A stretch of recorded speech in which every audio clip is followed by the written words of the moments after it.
আসসালামু আলাইকুম। তোমরা যারা লাইভে আসছো একটু আমাদের ক্লাসের লিঙ্কটা মেসেঞ্জার গ্রুপগুলোতে দিয়ে দাও। আর এই মুহূর্তে যত ফ্রেন্ডের কথা মনে পড়ছে সবাইকে মেনশন করে দাও যারা কোর্স সাথে আছে।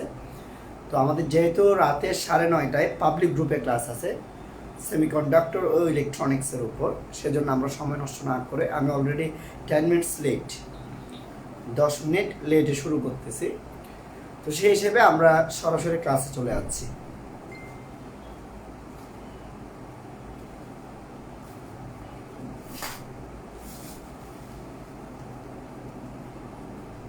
খেয়াল করো, আমরা একটা টপিক শুরু করছিলাম যেটার নাম যে গাঠনিক সংকেত। তা আমি গত ক্লাসে কার্যকরীমূলকের গাঠনিক সংকেত মনে রাখার কিছু টেকনিক বলছি। আজকের ক্লাসে alkane, alkyne, অ্যালকাইন, alcohol, carboxylic acid এদের গাঠনিক সংকেত কিভাবে লিখতে হয় সেটা শেখাবো। প্রথমে অ্যালকেন, আমরা যা যা শিখবো সেগুলো আমি এখানে লিখছি। অ্যালকেন, এরপর হচ্ছে অ্যালকিন, অ্যালকিন, অ্যালকাইন, অ্যালকাইন, অ্যালকোহল,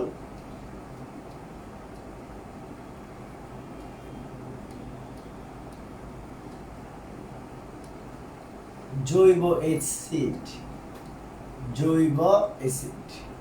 ওকে, তো এগুলো বিভিন্ন ধরনের যৌগ।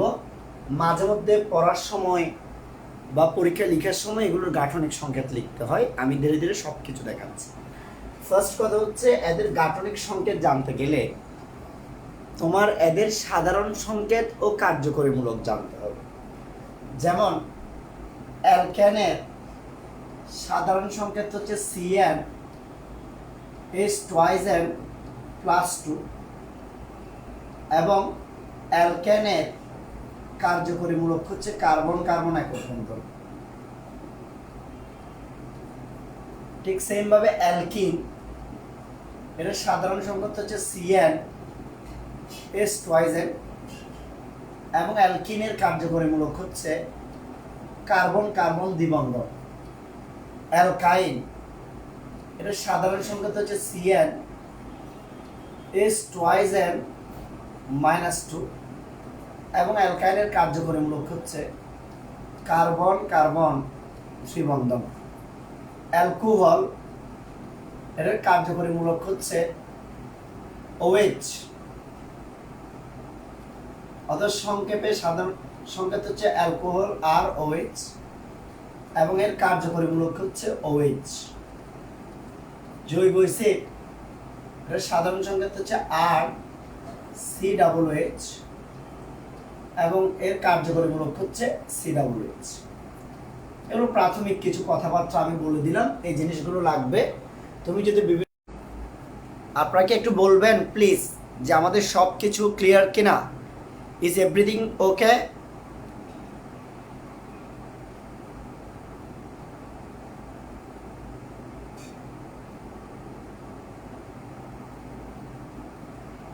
আমি কমেন্টস পাচ্ছি না, আপনারা রিয়েক্ট দিয়ে বুঝান। Love react or care react দেখলে আমি বুঝবো যে এভরিথিং ইজ ওকে, আর স্যাড রিয়েক্ট দিলে বুঝবো যে not okay. Everything is okay বলেন।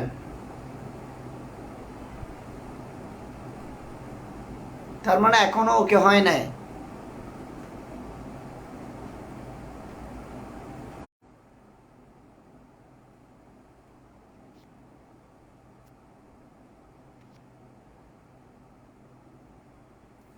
এ ঠিক হয়েছে কিনা একটু জানাও।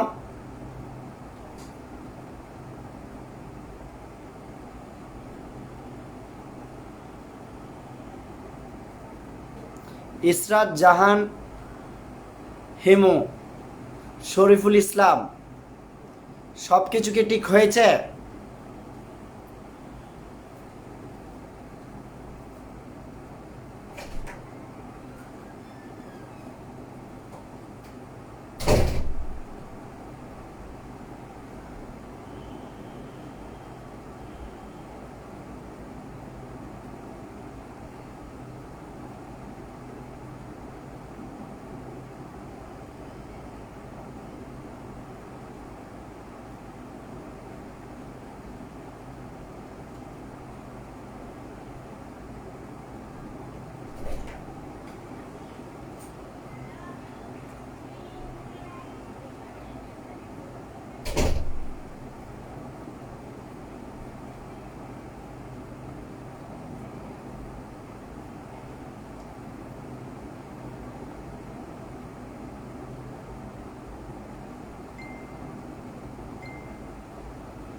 এ সব কিছু ক্লিয়ার?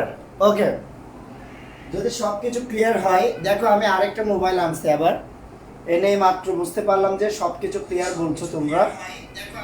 তাহলে আমরা মূল পড়ার মধ্যে চলে আসতেছি আবার।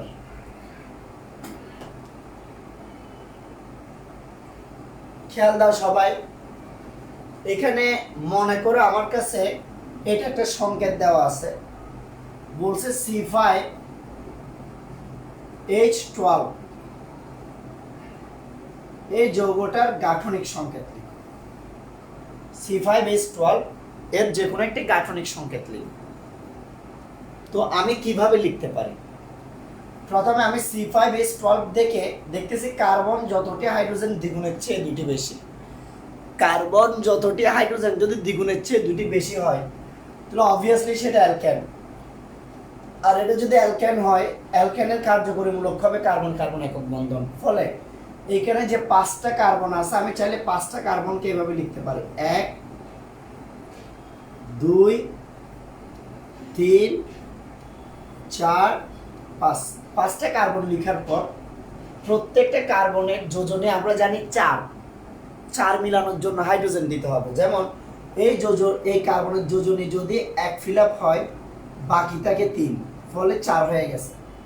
এটারও যদি 1 ফিল আপ হয়, বাকি থাকে 3, ফলে 4 হয়ে গেছে। আবার দুই দিকে 2টা হলে বাকি থাকে 2, দুই দিকে 2টা হলে বাকি থাকে 2, দুই দিকে 2টা হলে বাকি থাকে 2। তাহলে এখানে আমরা দেখতে পাচ্ছি C5H12 যেটা আছে, এটার গাঠনিক সংকেত এইভাবে লেখা যায়। আবার অনেক সময় এটার সংকেত তুমি চাইলে এভাবেও লিখতে পারো। এখানে আমার কাছে CH3 আছে, CH3 লিখে CH2 এরকম 3 বার আছে, সেজন্য আমি লিখতে পারি CH2 লিখে হোল 3 লিখে একটা CH3, বাস। তাহলে এখন থেকে যদি এই টাইপের কোনো যৌগ দেয়, আমরা খুব ইজিলি তাদেরকে এভাবে বা এভাবে লিখতে পারি। চলো আরেকটি যৌগ আমি তোমাদেরকে দেখাই। মনে করো আমার কাছে এরকম একটা যৌগ দেওয়া আছে C4H8।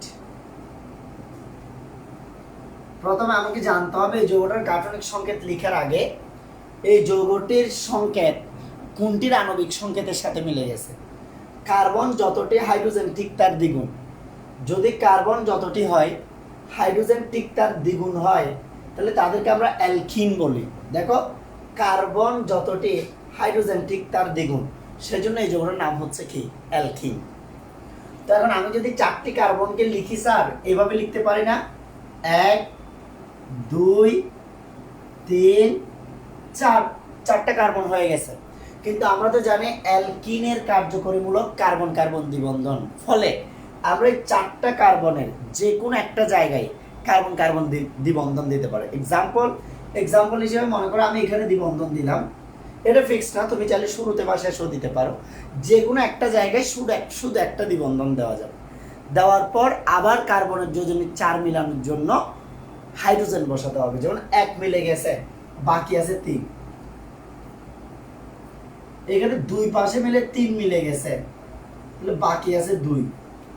আবার 2 পাশে মিলে 3 মিলে গেছে, বাকি আছে 2। এক পাশে মিলে 1 মিলে গেলে বাকি আছে 3। তাহলে এটাই হচ্ছে C4H8 এরকম যৌগটির গাঠনিক সংকেত।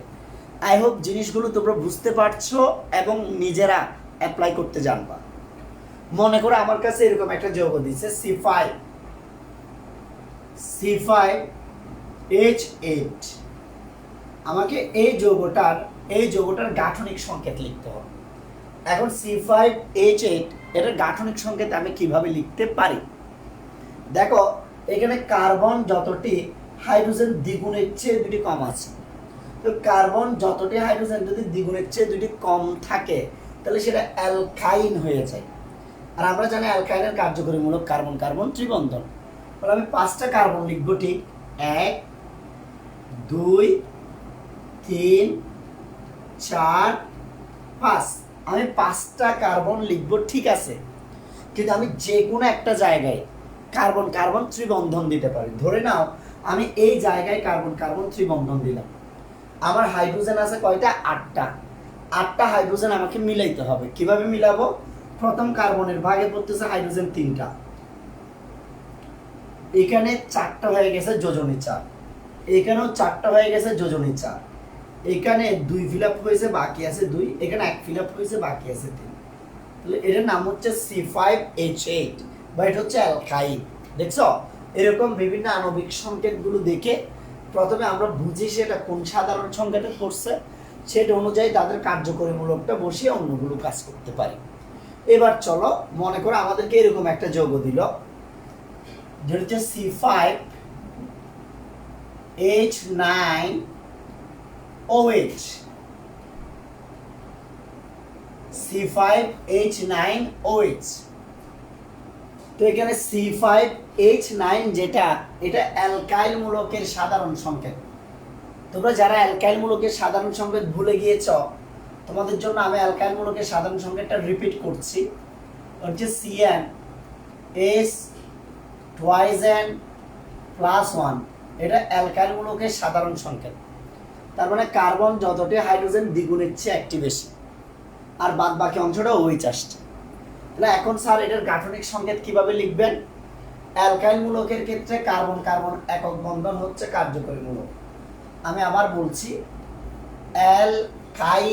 অ্যালকাইল মূলক যেটা, সেটার ক্ষেত্রে কার্যকরী মূলক হচ্ছে, মানে কাউন্ট করা হয় কার্বন কার্বন একক বন্ধন। তাহলে 5টা কার্বন আছে, প্রথমে আমি 5টা কার্বন দিব, 1 2 3 4 5, 5টা কার্বন, এবং সবশেষে OH আছে, সবশেষে আমি OH বসিয়েছি। এবার কার্বনের যোজনে মিলানোর জন্য হাইড্রোজেন বসাবো। যেমন এখানে কার্বনের যোজনে 1 হলে হাইড্রোজেন হবে 3টা, এখানে 2 হলে হাইড্রোজেন হবে 2টা, এখানে আবার 2 হলে হাইড্রোজেন 2টা, এখানে আবার 2 হলে হাইড্রোজেন 2টা, না আবার 2 হলে হাইড্রোজেন 2টা। তার মানে আমরা দেখলাম যে প্রথমটি ছাড়া সবগুলোতে হাইড্রোজেন 2টি করে বসছে। তাহলে আপনি চাইলে এই যৌগটাকে এভাবেও লিখতে পারেন, আর একটু ছোট করে CS2 যেহেতু 4টা আছে সেম টাইপের, আপনি সেম টাইপের 4টা না লিখে CS2 লিখে বন্ড OH লিখতে পারেন। এটাও কিন্তু অ্যালকোহল হবে। তাহলে আমরা দেখলাম এরকম একটি যৌগের গাঠনিক সংকেত কিভাবে লিখতে হয়। এবার আসেন, এরকম একটা আণবিক সংকেত দিছে C4H,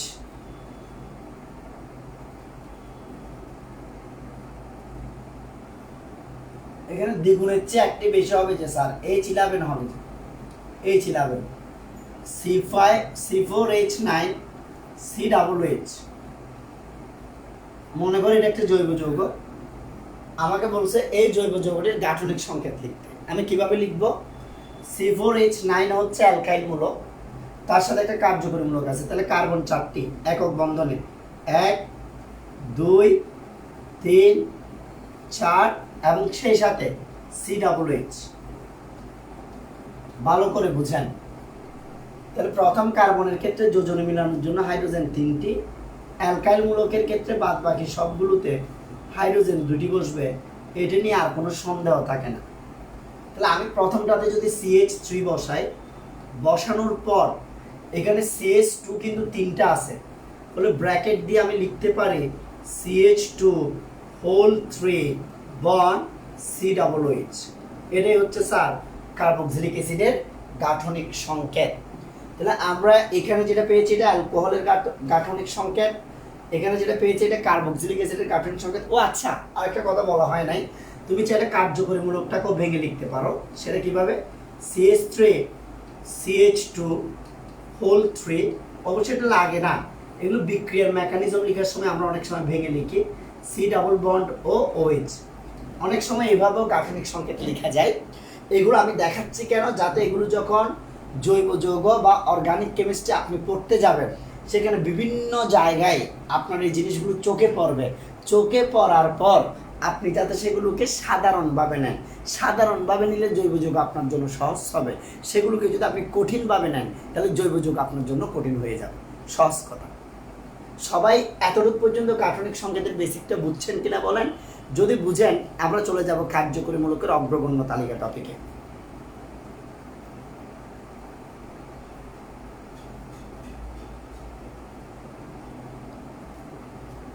বুঝছেন কিনা একটু কমেন্টসে লিখেন, কমেন্ট করেন।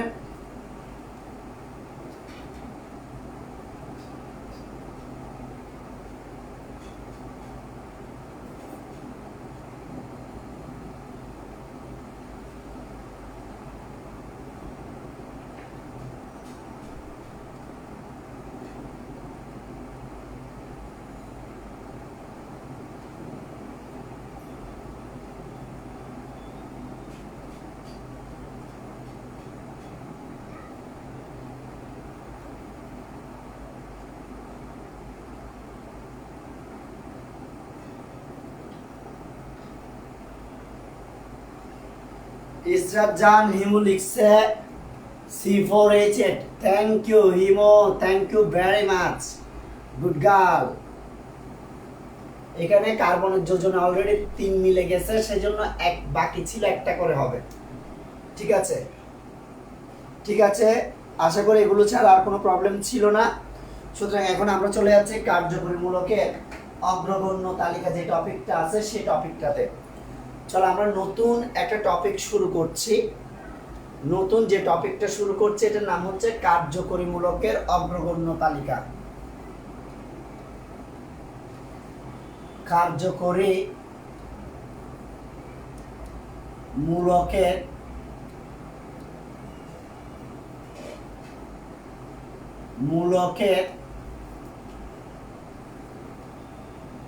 অগ্রগণ্য তালিকা। অগ্রগণ্য তালিকা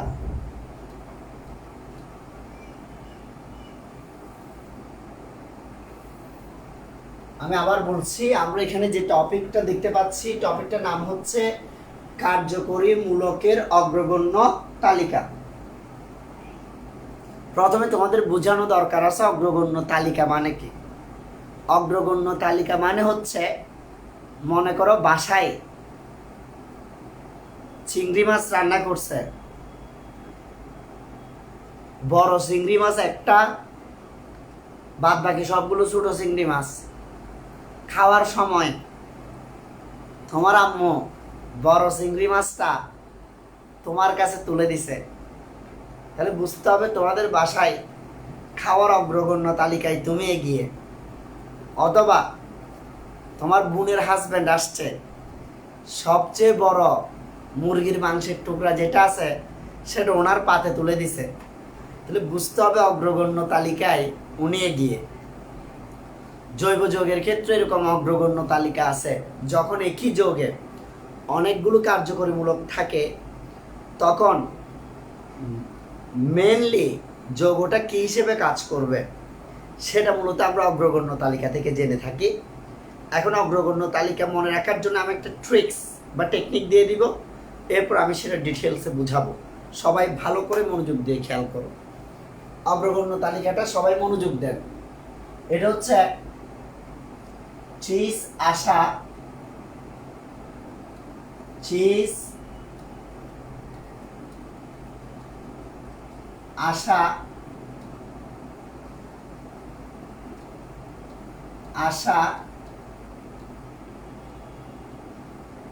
আমাকে নিয়ে,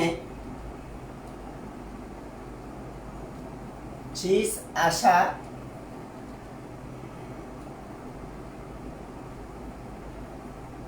আমাকে নিয়ে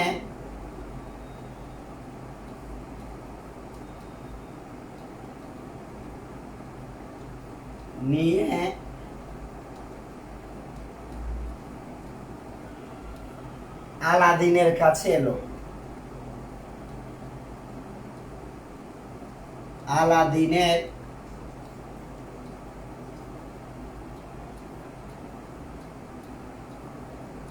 কাছে এলো।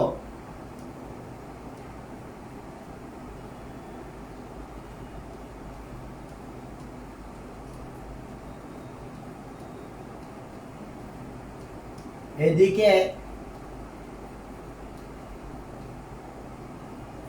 আমি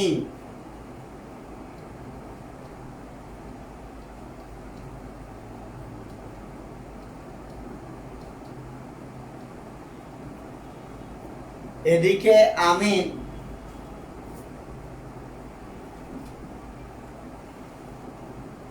দুই তিন দিনের জন্য,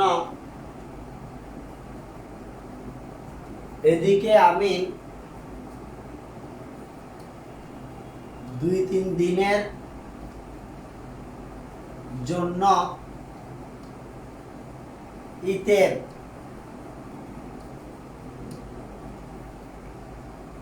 দুই তিন দিনের জন্য একাকী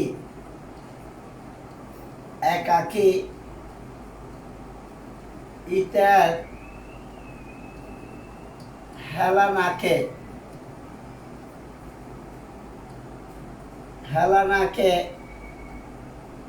রিড করবে।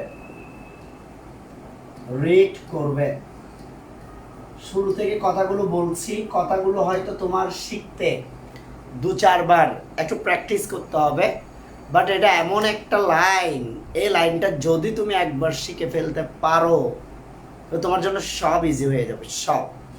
ঠিক আছে, দেখো কিভাবে আমি আবার বলছি। চিজ আশা আমাকে নিয়ে আলাদিনের কাছে এলো, এদিকে আমিন 2-3 দিনের জন্য একাকী ইতের হেলানাকে রিড করবে। পড়াশোনা কোথায় আছে স্যার? পড়াশোনা কোথায় আছে? দেখো, যারা কার্যকরীমূলকটা পড়ছে ওরা অলরেডি জানো। সি দিয়ে একটা কার্যকরীমূলক হচ্ছে কার্বক্সিল মূলক, COOH। এস দিয়ে একটা কার্যকরীমূলক হচ্ছে সালফোনিক মূলক, SO3H, সালফোনিক মূলক। আশা মান হচ্ছে acyl halide, COX, acyl halide. আমাকে মানে হচ্ছে অ্যামাইড, অ্যামাইডের কার্যকরীমূলক হচ্ছে CONH2, অ্যামাইড। নিয়ে হচ্ছে নাইট্রাইল, গত ক্লাসে বলছিলাম নাইট্রাইল মানে হচ্ছে সায়ানাইড।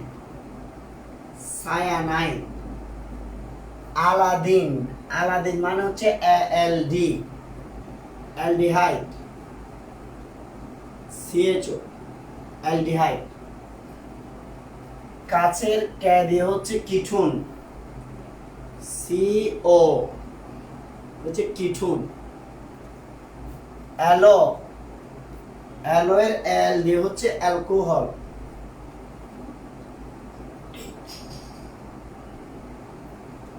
আমিন মানে হচ্ছে এমিন, NH2।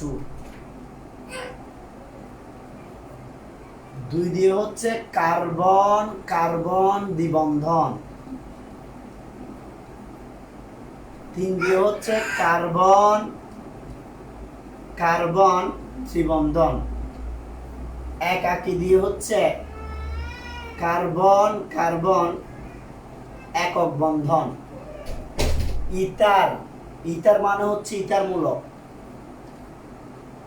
হেলানা মানে হচ্ছে হ্যালাইড মূলক। না দিয়ে হচ্ছে নাইট্রো মূলক। রেডের আর দিয়ে হচ্ছে অ্যালকাইল মূলক। আপনি চাইলে এই টেকনিকের মাধ্যমে সবগুলো কার্যকরী মূলকের নাম প্র্যাকটিসও করতে পারবেন। আমি আবার সবগুলো শুরু থেকে বলছি, খেয়াল করেন। কথাটা 2-3 বার এভাবে রিডিং করবেন। চিজ আশা আমাকে নিয়ে আলাদিনের কাছে এলো, এদিকে আমিন 2-3 দিনের জন্য একাকী ইতের হেলানাকে রিড করবে।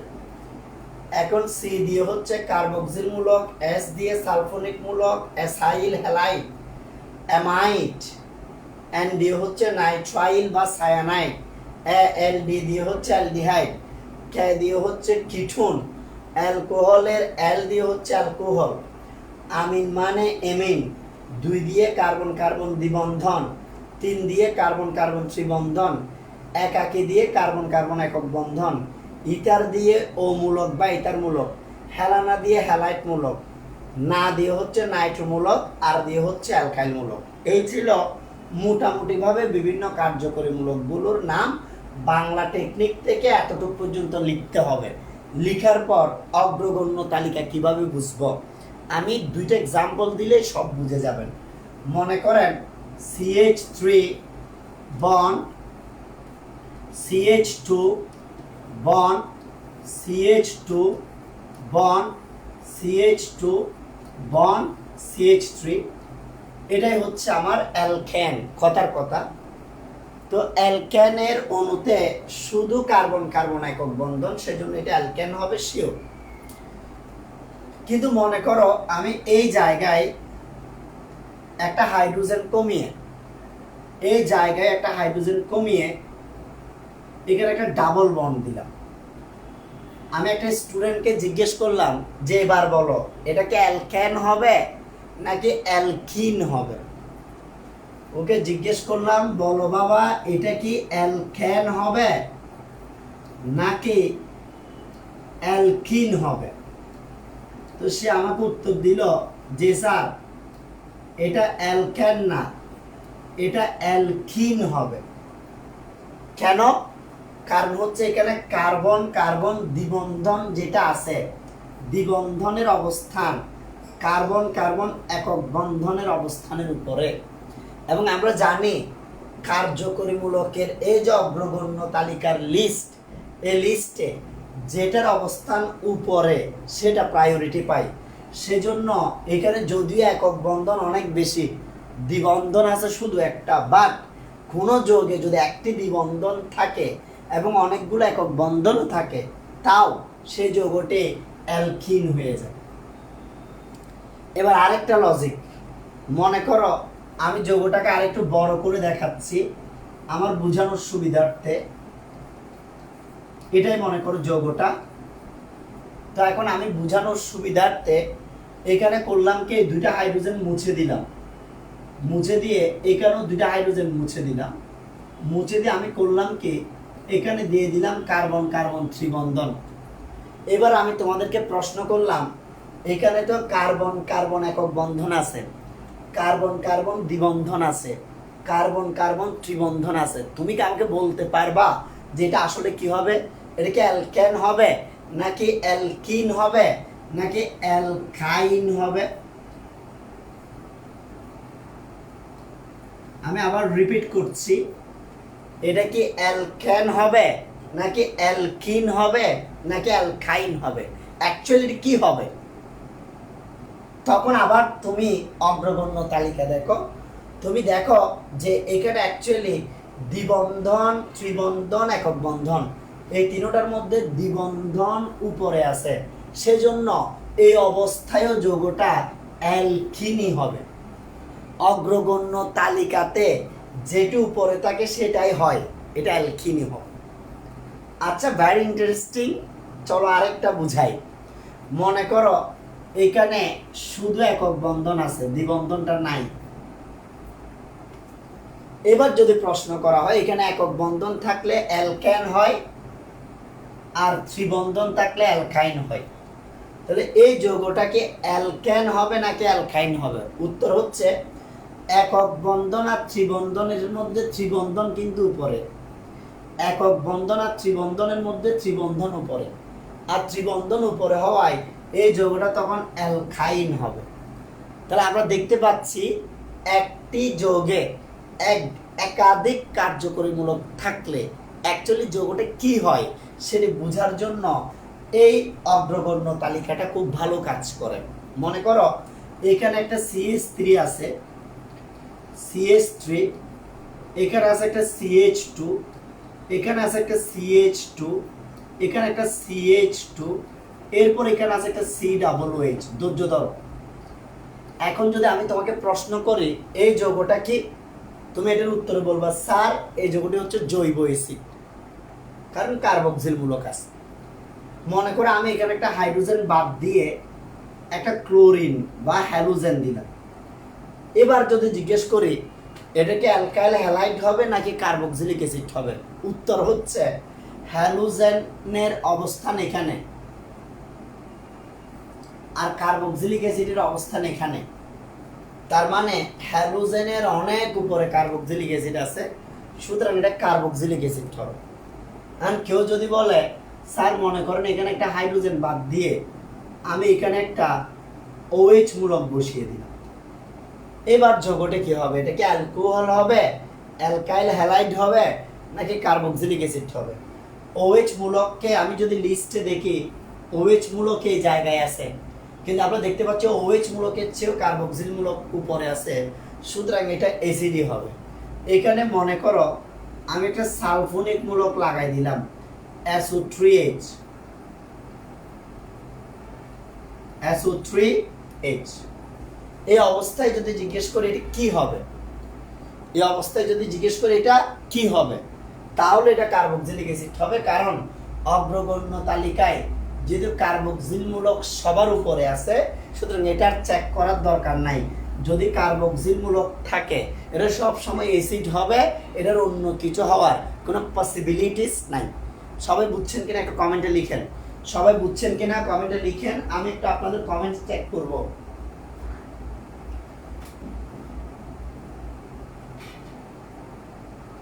সবাই বুঝছেন কিনা একটু কমেন্টে লিখেন।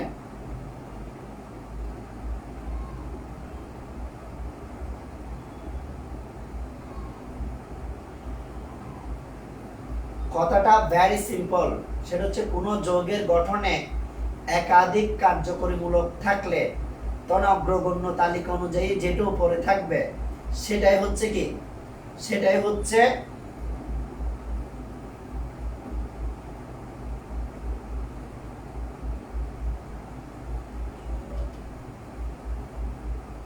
আচ্ছা কেউ কয়েকজন লিখছে যে তাদের নিচের অংশটা নাকি দেখা যাচ্ছে না। আর তোমরা নিজেরা জানো যে আসলে আমি যখন ক্লাস নিই, হ্যাঁ, তখন তো তোমাদের কমেন্টগুলো পড়ে দেখা সম্ভব হয় না, তো তখন আসলে বলাই যায় না যে তোমরা কি লিখছো। তো আমি এখনই দেখলাম যে কয়েকজন লিখছে যে কমেন্টের নিচের অংশটা দেখা যাচ্ছে না। অ্যাকচুয়ালি নিচের অংশে তেমন কিছু ছিল না, নিচের অংশে ছিল শুধু কার্বক্সিল মূলকটা। হ্যাঁ, এই যে OH, দেখো সবাই একটু স্ক্রিনশট নিয়ে নাও, শুধু OH অংশটা ছিল। ঠিক আছে, আশা করি এখন সবাই দেখতে পেয়েছ। এখন কি নিচের অংশটা দেখা যাচ্ছে কিনা আমাকে কি একটু কমেন্টে জানানো যাবে? আমার এদিকে কিন্তু দেখা যাচ্ছে, আপনারা কি আমাকে একটু জানাবেন প্লিজ সব কিছু ক্লিয়ার কিনা।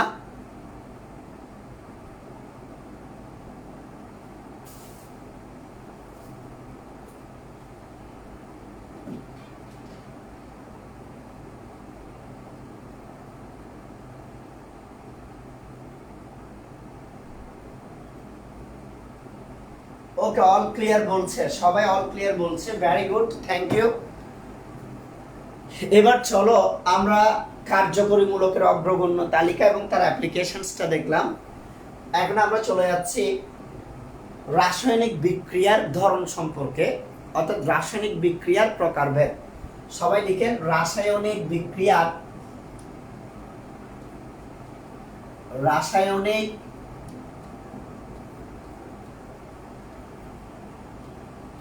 বিক্রিয়ার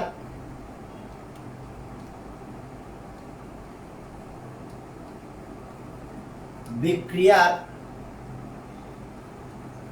প্রকারভেদ।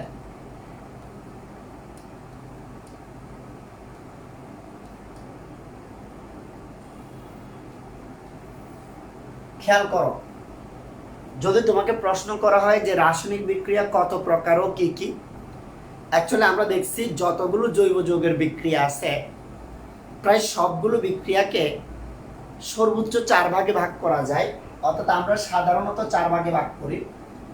এক নাম্বারটা হচ্ছে প্রতিস্থাপন বিক্রিয়া বা সাবস্টিটিউশন রিঅ্যাকশন। প্রতিস্থাপন বিক্রিয়া বা সাবস্টিটিউশন রিঅ্যাকশন। 2 নাম্বার দ্রুত বিক্রিয়া বা সংযোজন বিক্রিয়া বা এডিশন রিঅ্যাকশন। 3 নাম্বার হচ্ছে অপসারণ বিক্রিয়া, অপসারণ বিক্রিয়া বা এলিমিনেশন রিঅ্যাকশন। এবং সবশেষে প্রতিস্থাপন বিক্রিয়া, দ্রুত বিক্রিয়া, অপসারণ বিক্রিয়া এবং সবশেষে যেটা আছে এটার নাম হচ্ছে সমানুকরণ বিক্রিয়া, যেটাকে আমরা পুনর্বিন্যাস বিক্রিয়া বলি। আচ্ছা, আমি একটু বোর্ডের পেছনে গিয়ে দেখি সবকিছু দেখা যাচ্ছে কিনা, কারণ এখন এটা একটা প্রবলেম যে আমি লিখলেই হবে না, লেখাগুলো দেখা যেতে হবে। হ্যাঁ, আমি দেখতে পাচ্ছি, দেখা যাচ্ছে। আসলে নিচে করতে গেলে উপরে সেটিংটা এমন হয়েছে, নিচে ভালো করে দেখাইতে গিয়ে উপরে দেখা যায় না, উপরে দেখাতে গেলে নিচে দেখা যায় না। ঠিক আছে, এখন থেকে আমাকে আরেকটু সাবধান হতে হবে এসব ব্যাপারে।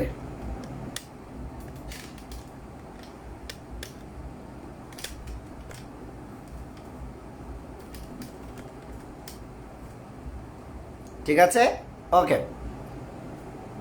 প্রথমে প্রতিস্থাপন কি সেটা একটু বুঝায়। বাস্তবিক জীবনে প্রতিস্থাপন মানে কি? মনে করো এটা হচ্ছে আবুল, এই আবুলের সাথে ববির একটা বন্ধন আছে, কিন্তু হঠাৎ করে ববির কাজিন চিন্ময় বিদেশ থেকে আসছে। আসার পর ববি চিন্ময়ের সাথে বন্ধন করে ফেলছে আর আবুলকে ছেঁকা দিছে। এখানে আমরা বলতে পারবো ববির জীবনে আবুল চিন্ময় দ্বারা প্রতিস্থাপিত হয়েছে। মানে একজন ছিল, তাকে বের করে দিয়ে সেখানে যখন নতুন একজনের স্থান পায়, তার নামেই তো প্রতিস্থাপন। প্রতিস্থাপন মানে একটা বাদ দিয়ে সেখানে আরেকটাকে স্থান দেওয়া। এটা আমাদের মনের মধ্যে মাঝে মধ্যে এরকম প্রতিনিয়ত প্রতিস্থাপন খেলা চলে আর কি, এটা ভালো না। চলো বিক্রিয়া দিয়ে বুঝাই। মনে করো CH3 bond CH2 bond OH। এখানে যে যৌগটা আছে এটার নাম হচ্ছে অ্যালকোহল। অ্যালকোহলকে যদি আমি সোডিয়াম ধাতুর সাথে বিক্রিয়া করাই, তাহলে দেখা যায় সোডিয়াম ধাতু যেটা আছে সেটা অ্যালকোহলের OH এর হাইড্রোজেনটাকে প্রতিস্থাপিত করে। মানে O এর সাথে সম্পর্ক এখন হাইড্রোজেনের, যতক্ষণ পর্যন্ত খুবই সক্রিয় সোডিয়ামের সাথে দেখা না হয়। কিন্তু যখন অক্সিজেন খুবই সক্রিয় সোডিয়ামকে পেয়ে যায়, তখন সে আর হাইড্রোজেনকে চায় না। সে বলে যে তোমাকে আমি চাই না, চাই না, চাই না, আমার জীবন থেকে তুমি হারিয়ে যাও। তাহলে সোডিয়াম হারিয়ে যায়, সোডিয়াম আসার পর হাইড্রোজেন হারিয়ে যায়। তুমি যদি হাইড্রোজেনকে একটু স্থিতিশীল করতে চাও, 2 দিতে হবে, এটার আগে একটা 2 দিতে হবে, এটার আগে 2 দিলে এটার আগে 2 বসবে, ফলে সোডিয়ামের আগে 2 বসবে। তাহলে এখানে আমরা কি বলবো? এখানে আমরা বলবো অ্যালকোহলের হাইড্রোজেন পরমাণুটি সোডিয়াম দ্বারা প্রতিস্থাপিত হয়েছে। আই রিপিট, অ্যালকোহলের হাইড্রোজেন পরমাণুটি সোডিয়াম ধাতু দ্বারা প্রতিস্থাপিত হয়েছে। এটাই হচ্ছে প্রতিস্থাপন বিক্রিয়া। আই হোপ তোমরা প্রতিস্থাপন বেসিক সহ বুঝতে পেরেছ। চলো 2 নাম্বার আরেকটা বিক্রিয়াতে যাই। 2 নাম্বার এখানে যে বিক্রিয়াটার কথা বলছে এটার নাম হচ্ছে দ্রুত বিক্রিয়া বা সংযোজন বিক্রিয়া। স্যার, দ্রুত বিক্রিয়া বা সংযোজন বিক্রিয়া কি? উপরের এক্সাম্পল দিয়ে বুঝাচ্ছি। আবুলের সাথে ববির বন্ধন আছে, এই অবস্থায় ইউকে থেকে চিন্ময় আসছে। চিন্ময়কে কিন্তু ববি অনেক লাইক করে, ফলে ববি চিন্ময়ের সাথে বন্ধন করছে। আবুলের সাথেও আগের বন্ধনটা এখনো টিকে আছে। তার মানে ববি কি করেছে? তার জীবনে যে আসতেছে তাকে বলতেছে you are most welcome in my life, you are most welcome in my life. তার মানে সে শুধু অ্যাড করছে, অ্যাড করছে, অ্যাড করছে, কাউকে বাদ দিচ্ছে না। এটার নাম হচ্ছে দ্রুত বিক্রিয়া বা সংযোজন বিক্রিয়া। চলো কেমিস্ট্রিতে দেখি। জৈব যৌগের ক্ষেত্রে CH2 ডাবল বন্ড CH2, এটা একটা জৈব যৌগ। এটার সাথে আমরা যখন ব্রোমিনের সংযোজন বিক্রিয়া করাই, তখন এই দুইটা বন্ধনের মধ্যে একটি সিগমা আর একটি পাই। তুলনামূলকভাবে পাই বন্ধনটি দুর্বল হওয়ায় পাই বন্ধনটি ভেঙে যায়। তোমাদের একটা টুকরা মতবাদ বলি, এখানে একটা বন্ধন আছে মনে করো, এই একটা বন্ধন যখন ভেঙে যাবে, একটি বন্ধন ভেঙে দুই টুকরা হবে। ফলে এখানেও সেম, মনে করো CH2 ডাবল বন্ড CH2 ছিল, বাট এখানকার উপরে একটা বন্ধন ভেঙে গেছে। এই বন্ধনটা ভেঙে দুই টুকরা হবে, যে দুইটি ব্রোমিন আছে, দুইটি ব্রোমিন দুই জায়গায় গিয়ে স্থান নিবে। তাহলে এখন হইল কি, এখানে আগে কার্বনের সাথে দুইটা হাইড্রোজেন ছিল, এই কার্বনের সাথে দুইটা হাইড্রোজেন ছিল, এখনো কার্বনের সাথে হাইড্রোজেনগুলো আছে। উল্টা নতুন করে প্রত্যেকটা কার্বন একটি করে ব্রোমিনের সাথে যুক্ত হয়েছে, বিধে এটার নাম হচ্ছে যৌথ বিক্রিয়া বা সংযোজন বিক্রিয়া।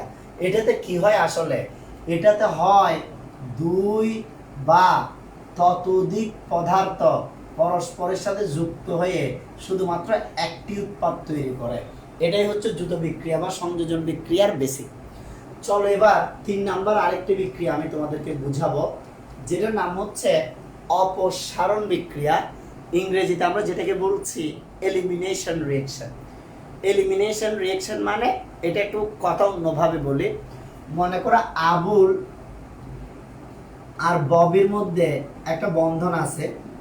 ববিকে বাসায় খুব বকাঝকা করছে, বলছে বিয়ের আগে কোনো রিলেশন বা বন্ধন রাখা যাবে না। ববি বুঝতে পারছে তার ভুল, সেজন্য সে আবুল থেকে আলাদা হয়ে গেল। কিন্তু ববি যে আলাদা হয়ে গেল, এই যে আবুলের একটা বন্ধন ছিল, ববির একটা বন্ধন ছিল, বন্ধন করার মতো যোগ্যতা ছিল, ববির সে জায়গাটা এখনো খালি থেকে গেছে, সে আর কারো সাথে অ্যাড হয় নাই। যদি কারো সাথে অ্যাড হয়ে যেত নাম হতো প্রতিস্থাপন। এখন কারো সাথে যেহেতু সে আর অ্যাড হয় নাই, সেই জন্য এটার নাম হচ্ছে অপসারণ। অর্থাৎ অনেকে আছে জীবনে, স্টুডেন্ট লাইফে শেখাকে বেকা হয়ে যাওয়ার পর আর জীবনে কোনোদিন বিয়ে শাদী করে নাই, এগুলোর নাম হচ্ছে অপসারণ। সে গেল তো গেল, এমনভাবে গেল তার জায়গায় আর কেউ ফিরে এলো না। এটার নাম অপসারণ বিক্রিয়া বা এলিমিনেশন বিক্রিয়া। চলো কেমিস্ট্রিতে বুঝি। মনে করো আমার কাছে এখানে একটা যৌগ আছে CH3 CH2OH, ঠিক আছে। এখানে আমার কাছে যে যৌগটা আছে এটা হচ্ছে অ্যালকোহল। অ্যালকোহল যৌগটাকে আমি যদি অ্যালুমিনিয়াম অক্সাইড প্রভাবক সহ 350 ডিগ্রি সেলসিয়াস থেকে প্রায় 450 ডিগ্রি সেলসিয়াস তাপমাত্রায় উত্তপ্ত করি, তখন অ্যালকোহল অণু থেকে এক অণু পানি অপসারিত হয়। এক অণু পানি অপসারিত হওয়ার মাধ্যমে সেটি তৈরি করে ইথিন, এবং একই সাথে এক অণু পানি বের হয়ে যায়। এটার নাম অপসারণ বিক্রিয়া। কেন? কারণ অ্যালকোহলের অণু থেকে যে পানির অণু চলে গেছে, যাওয়ার পর সাথে সাথে সেখানে কিন্তু আর কিছু আসে নাই। কিভাবে এই ঘটনাটা ঘটছে চলো আমি মজা দিয়ে বুঝাই। মনে করো আমার কাছে একটা CH2 মূলক আছে, এখানে CH3, তার মানে আরেকটা হাইড্রোজেন উপরে দিলাম। আবার এখানে একটা CH2, সেই CH2 এর সাথে একটা OH উপরে আছে, ঠিক আছে স্যার? আচ্ছা, যখন আমরা তাপ দিব তখন এখানে যে হাইড্রোজেন পরমাণুটি আছে, সে হাইড্রোজেন পরমাণু বলতেছে এত তাপের ভিতর আমি এখানে থাকতে পারবো না বাবা। OH বলতেছে আমিও থাকতে পারবো না এখানে। তাহলে দুইজন বললো তাহলে আমরা নিজেরা পালিয়ে যাই। এই চার OH মিলে H2 আকারে চলে গেল। তাহলে এই কার্বনের জীবন থেকে হাইড্রোজেন হারিয়ে গেল। হাইড্রোজেনের স্মৃতি হিসেবে থেকে গেল ভাঙা বন্ধনের টুকরা। আবার এই কার্বনের জীবন থেকে OH হারিয়ে গেল এবং থেকে গেল ভাঙা বন্ধনের টুকরা। সেখানে তারা আর কাউকে অ্যাড করবে না বিদায় সে টুকরাগুলো পরস্পরের সাথে যুক্ত হয়ে একটি নতুন বন্ধন সৃষ্টি করছে, যার নাম হচ্ছে অ্যালকিন। তাহলে কাহিনী কি? কাহিনী হচ্ছে যদি কোনো একটি বন্ধন ব্রেক হয়ে যায়, এখানে একটি যৌগ ছিল, একটি যৌগ ভেঙে দুইটি যৌগে আলাদা হয়ে গেছে, সেটার নাম হচ্ছে অপসারণ। তাহলে অপসারণ বিক্রিয়ার বেসিক হচ্ছে মূলত যৌগ থাকবে একটি, সেটা ভেঙে যদি দুইটি বা তিনটি যৌগে পরিণত হয়ে যায় তখন তার নাম হচ্ছে অপসারণ বিক্রিয়া বা এলিমিনেশন রিঅ্যাকশন। আমি রিপিট করছি, যদি একটি যৌগ ভেঙে দুইটি বা তিনটি যৌগে আলাদা হয়ে যায়, তাহলে সেই বিক্রিয়াটাকে বলা হয় অপসারণ বিক্রিয়া বা এলিমিনেশন রিঅ্যাকশন। আচ্ছা, সব দেখা যাচ্ছে কিনা আমি একটু শিওর হয়ে আসি, সব কিছু দেখা যাচ্ছে কিনা, কারণ আমি তো ক্লাস নিচ্ছি।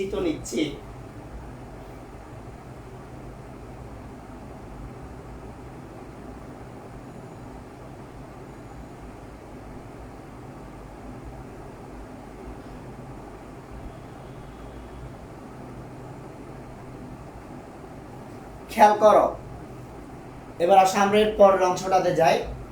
আমাদের আজকের ক্লাসের লাস্ট বিক্রিয়া, যেটা নাম হচ্ছে সমানুকরণ বিক্রিয়া বা পুনর্বিন্যাস বিক্রিয়া। আসলে সমানুকরণ বিক্রিয়া কি? সমানুকরণ বিক্রিয়া কিছুই না, জাস্ট একটা জিনিস যেরকম আছে সেরকম থেকে বিন্যাসটাকে কি করে দেওয়া, চেঞ্জ করে দেওয়া। যেমন স্যার, যেমন মনে করো আমার কাছে 3 এবং 4 আছে, এটার নাম হচ্ছে 34। আমাকে যদি কেউ বলে যে 34 টাকা দেন, তাহলে এটা একরকম, কিন্তু আমি ডিজিটটা চেঞ্জ করে দিলাম, লাস্টেরটা ফার্স্টে দিয়ে ফার্স্টেরটা লাস্টে দিলাম। আমি যদি কাউকে বলে আমাকে 43 টাকা দেন, তাহলে এটা ডিফারেন্ট হয়ে যাচ্ছে না? এখানেও সেম। মনে করো আমার কাছে একটা যৌগ আছে অ্যামোনিয়াম সায়ানাইড NH4CnO। এই যৌগটার নাম কি স্যার? এই যৌগটার নাম হচ্ছে অ্যামোনিয়াম সায়ানাইড। আমরা যখন অ্যামোনিয়াম সায়ানাইডকে তাপ দেওয়া শুরু করি, তখন অ্যামোনিয়াম সায়ানাইড এটা পুনর্বিন্যাস ঘটে। পুনর্বিন্যাস মানে নতুন কিছু না, জাস্ট আগে পরে হয়ে যাবে। নাইট্রোজেন কয়টি আছে এখানে? 2টি নাইট্রোজেন। আমি 2টি নাইট্রোজেন আলাদা করে দিলাম। হাইড্রোজেন আছে 4টি, 2টি হাইড্রোজেন এখানে দিলাম, 2টি হাইড্রোজেন এখানে দিলাম। কার্বন আছে 1টি, অক্সিজেন আছে 1টি, CO। এখানে যে যৌগটা আছে এটার নাম হচ্ছে ইউরিয়া। তাহলে অ্যামোনিয়াম সায়ানাইড এটাকে তাপ দিলে পুনর্বিন্যাসকরণ বিক্রিয়ার মাধ্যমে, পুনর্বিন্যাসকরণ বিক্রিয়ার মাধ্যমে এটি ইউরিয়াতে পরিণত হয়। তাহলে অ্যামোনিয়াম সায়ানাইড আর ইউরিয়া এই দুটার মধ্যে ডিফারেন্স কি? ডিফারেন্স হচ্ছে এখানে নতুন কিছু যোগ হয় নাই। যেমন এটাতে নতুন কিছু যোগ হয়েছে, এখানে কোনো প্রতিস্থাপন হয় নাই, মানে কিছু এসে কিছু যায় নাই। এটা থেকে কিছু অপসারিত হয়ে আলাদা হয়ে যায় নাই। তাহলে হইলোটা কি? হইলো জাস্ট নিজেদের মধ্যে গঠনটা চেঞ্জ করেছে। এই গঠন চেঞ্জ করার পর যে নতুন প্রোডাক্ট তৈরি হয়, এই ধরনের বিক্রিয়াগুলোকে পুনর্বিন্যাসকরণ বিক্রিয়া বলে। তবে এই দুইটি যৌগ তখন পরস্পরের সমানু হয়। এরূপ দুটি যৌগ পরস্পরের সমান হয় বিধায় এই বিক্রিয়াটির আরেকটি নাম হচ্ছে সমানুকরণ বিক্রিয়া। আপনাদেরকে বলতে হবে জৈব যৌগের প্রধানত যে 4 প্রকার বিক্রিয়া আছে, এই 4 প্রকার বিক্রিয়ার আমি যে উদাহরণ দিয়ে বুঝিয়েছি, আপনারা কি সব কিছু ভালো করে বুঝেছেন? কোনো সমস্যা আছে? কমেন্টসে লিখেন।